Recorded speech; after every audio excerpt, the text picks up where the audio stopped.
So Trito-Isaiah, we've talked about Proto-Isaiah, Deutero-Isaiah, and Trito-Isaiah.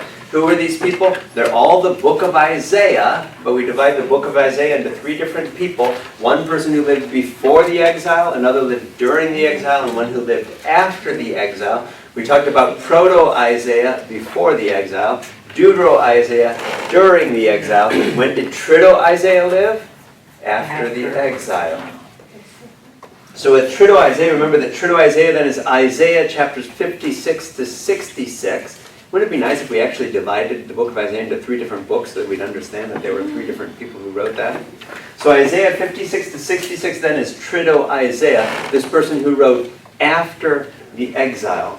So he's writing in Jerusalem at about 537 BC. How interesting. Why? Because it was 538 that Cyrus let us go home. Those of us who went back home then started rebuilding, and that's at the time that Trito-Isaiah is going to be writing from Jerusalem during those years of restoration. He gives us the sense that only a limited number of Israelites went back to Jerusalem. Let's just be honest, it's easier for us just to stay in Babylon and continue our lives in Babylon. A few went back to Jerusalem. Deutero-Isaiah's promise of a glorious salvation had not yet been realized because the temple is not yet rebuilt. And so what we find is that Deutero-Isaiah is all poetic and all of these words of comfort for people in exile, for all these refugees in exile. In Trito-Isaiah, God is further removed. There's a sense of pessimism. It says that God's house, the temple, will be a house of prayer for all people, but there's a greater sense of pessimism and occasional vengeance. Though admittedly there are a few passages of hope, like chapter 60, verse 1. Trito-Isaiah, if we wanted to make it even more complicated, we divided the book of Isaiah already into 1st, 2nd, and 3rd Isaiah. 3rd Isaiah could probably be divided into a few other authors. How does Trito-Isaiah influence Christian scriptures in the New Testament? In the book of Revelation, when we hear about a new heavens and a new earth, where does that idea come from? Trito-Isaiah. My house shall be called a house of prayer for all peoples. Where do Matthew, Mark, and Luke take that line? Trito-Isaiah. Romans chapter 10 has a quote from Trito-Isaiah. Parts of Trito-Isaiah suggest apocalyptic themes. So that, for instance, in the book of Revelation, that's taking these themes out of Trito-Isaiah. How it is that the city will need no sun or moon to shine upon it because God is going to be in the city and God's going to light up the city. We won't need a sun anymore. Images like that, where do they come from? Trito-Isaiah. So people knew the prophet Isaiah. Jesus and the New Testament writers, they knew the prophet Isaiah. So many of the apocalyptic images of Isaiah chapter 63 are found, for instance, in the book of Revelation, chapters 14 and chapters 19. Our text study for Trito-Isaiah is Isaiah chapter 61, verses 1 to 11. Chapter 61, verse 1, "The Spirit of the Lord is on me, because the Lord has anointed me, to proclaim the good news to the poor, He sent me to bind up the brokenhearted, to proclaim freedom to captives and release from darkness for prisoners, a year of favor of the Lord," etc. Where have we heard these words before? Have we heard these words before? When Jesus started his ministry, what did he do? He opened the scroll, and what were the first words that he read? It was this. Luke chapter 4, verse 18, when Jesus unrolled the scroll, he found the place where the prophet Isaiah had written, "The Spirit of the Lord is on me, because the Lord has anointed me to proclaim good news to the poor, to proclaim freedom for prisoners, sight to the blind," etc. Where did we just read that? That was Trito-Isaiah. Jesus read the words of the prophet Isaiah at the start of his ministry. Verse 4 in Isaiah 61, "They will rebuild the ancient ruins and restore the places long devastated. They will renew the ruined cities that have been devastated for generations. Strangers will shepherd your flocks, foreigners will work your fields and vineyards, and you will be called priests of the Lord. You will be named ministers of our God. You will feed on the wealth of the nations, and in their riches you will boast. Instead of your shame, you will receive a double portion. You will rejoice in your inheritance." So how it is that God is going to bring us and rebuild us back. We're back from exile. We're back in Jerusalem. God is going to build us back up, and the glory of the Lord is going to shine in our city again. The Lord is declaring God's favor on us. Same words that Jesus uses to begin his ministry in the Gospel of Luke. Trito-Isaiah, the third part of the book of the prophet Isaiah, written after the exile, after we had come back to Jerusalem and were rebuilding our temple. In this verse, where it says, you will be like a bride in a bridegroom. Huh? They use a lot of that with priests that marry the church, or church marry the priest, right? Yeah? That's what they... It's an image. So think about this image of unity. We'll be like a bride and a bridegroom. What does that mean? It's God is the bridegroom. We, the church, are the bride. What does that mean? We are united with God. Some places they say We're sleeping with God tonight. We're marrying God. Which is this would be imagery that would shape the spirituality of the church for years. How it is that Christ is the bridegroom, the church is the bride. Christ and the church are united, wedded, right? But you're exactly right. Nuns and priests for centuries have used that as an image for themselves. I'm married to Jesus. Just not us. Married to Jesus. A great symbol of unity. God and us brought together forever. Remember the images back from the prophet Hosea, right? How it is that we were married, but then we were like unfaithful spouses. We turned from God. No. What's the image that Trito-Isaiah gives us? We're married to God. We're hitched. God and us.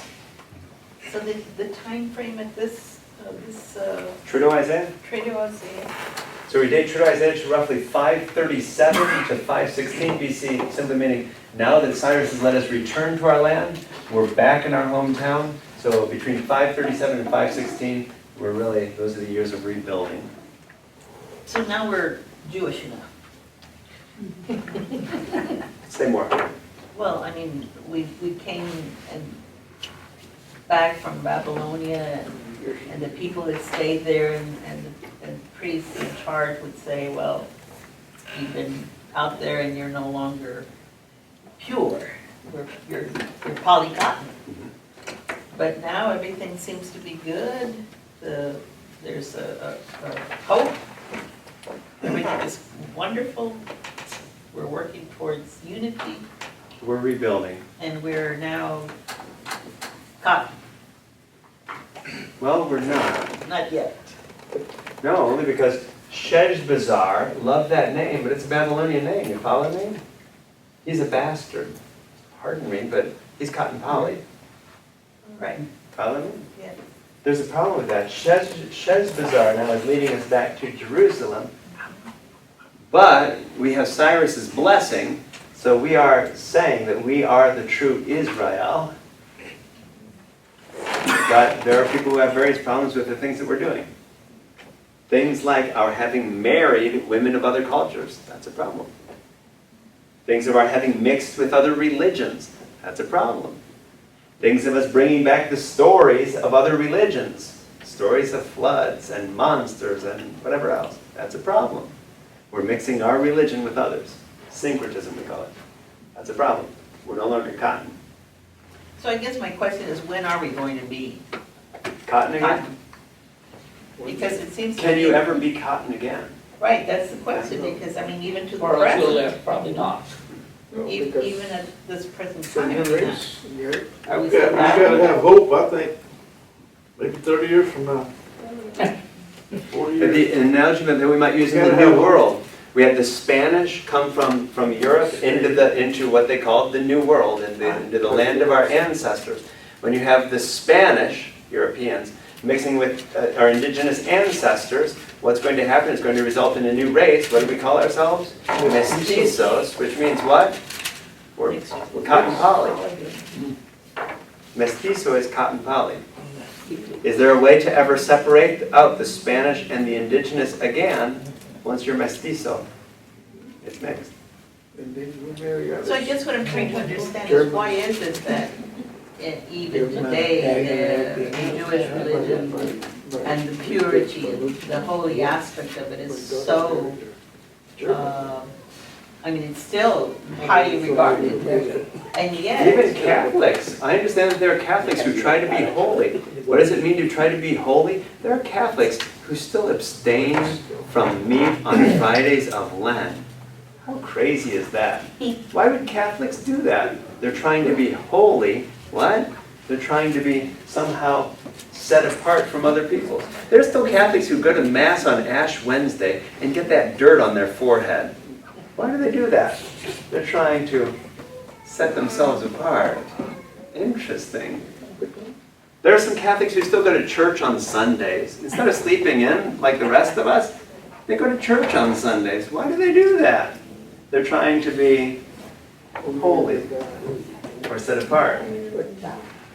But the Lord looks only at your soul, the way only your soul. It doesn't matter whether you mix or 4, 5, 10 different races in you. So it doesn't matter if you're a second or third generation Babylonian Jew, the son of a mixed mother? In the eyes of God, I suspect that you're onto something there. in the eyes of God, it's your soul that counts. I suspect. Do you have to pay for the sins of your parent just because your father, Cotton, married your mother, Polly? Are you to pay for their sin? According to the prophet Ezekiel? No. You don't pay for their sin. You're Cotton Polly, but you don't pay for their sin. You're a woman. It's about your action, right? The righteous will live, the wicked will die. You've got the choice. Which do you choose? I know we're. I'm gonna get confused now. Because Good! you're kind of poly. yeah, you know, now it's theology. Uh-huh.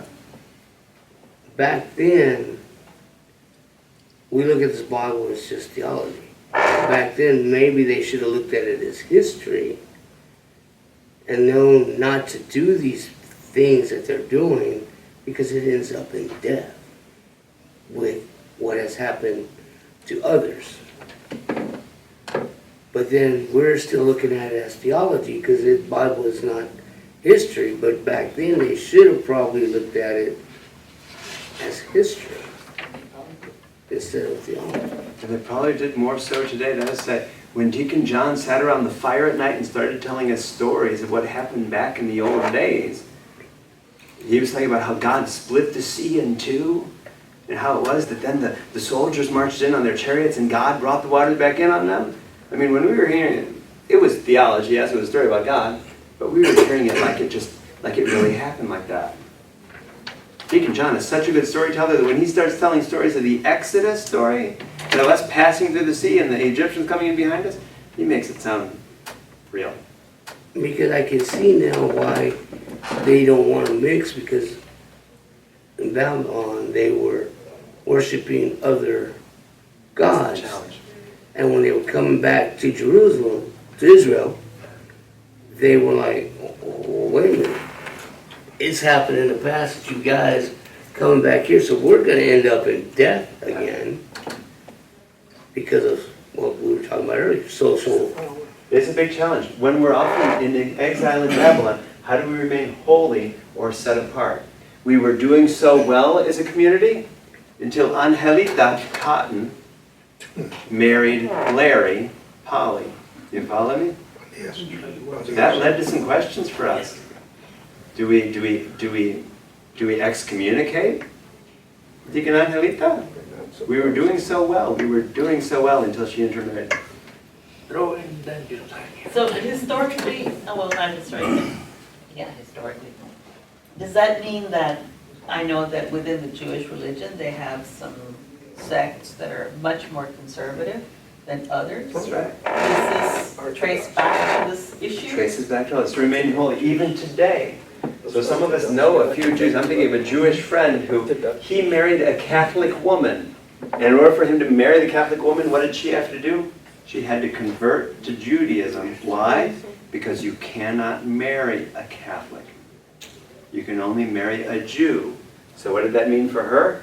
She had to become a Jew before he married her, so that they were still set apart. Andy and then Sarah. At Holy Family, we're redefining holy Say more. to not mean set apart. Our goal is not cotton. Our goal is to include everybody. There you go. Yeah, the soul, There you go. that's what counts. It's not excluding people based on whether you're cotton or poly or cotton poly. It's recognizing and going back to that distinction, saying, you know what? It's not about you paying for the sins of your parents or anyone else. It's Jesus' vision, all of you. Jesus didn't just come for men, came for men and women. He didn't just come for Jews, came for the Samaritans too. I mean, he broke every category.